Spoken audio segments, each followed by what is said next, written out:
A Chicago area man just received a record-breaking settlement from 7-Eleven after losing both of his legs after getting pinned by a car that crashed into a store back in 2017. The case revealing a disturbing trend. Cars slamming into storefronts across the country with alarming regularity. CBS 2's Charlie DeMar takes a look at the data in a CBS 2 exclusive. A Northwest suburban man who we are calling Carl is adjusting to life without his legs. He's now a double amputee.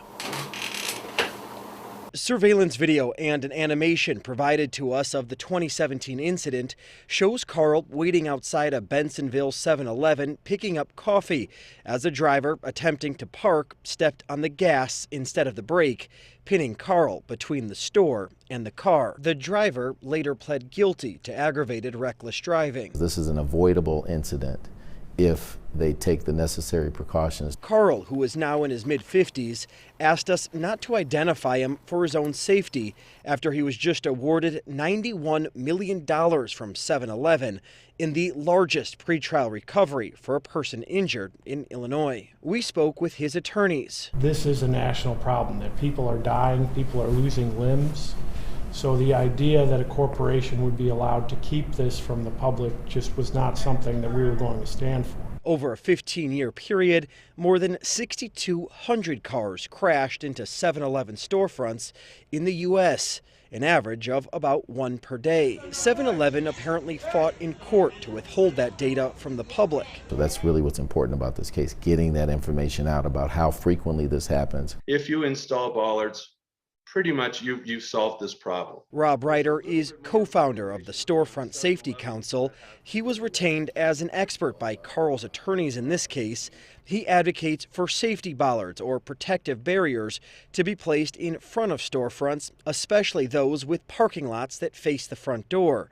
Ryder argues bollards like these would have saved Carl's legs. This accident doesn't happen for about, if somebody had spent about $800. Data collected by Ryder shows it happens more than 100 times per day at storefronts in the U.S. 16,000 people are injured each year and 2,600 are killed. The fight is retrofitting stores so that if your new stores are to a certain standard, retrofit your other stores to a similar standard. 7-Eleven released a statement that reads in part, "We are heartbroken by this tragedy. It is important to note that this unfortunate accident was caused by a reckless driver who pled guilty, and this store followed all local building codes and ordinances." The hope is that they'll take the steps necessary to protect people so that things like what occurred in this case never happen again. Now, the judge in this case ruled that 7-Eleven had a duty to install those bollards in front of the Bensonville location.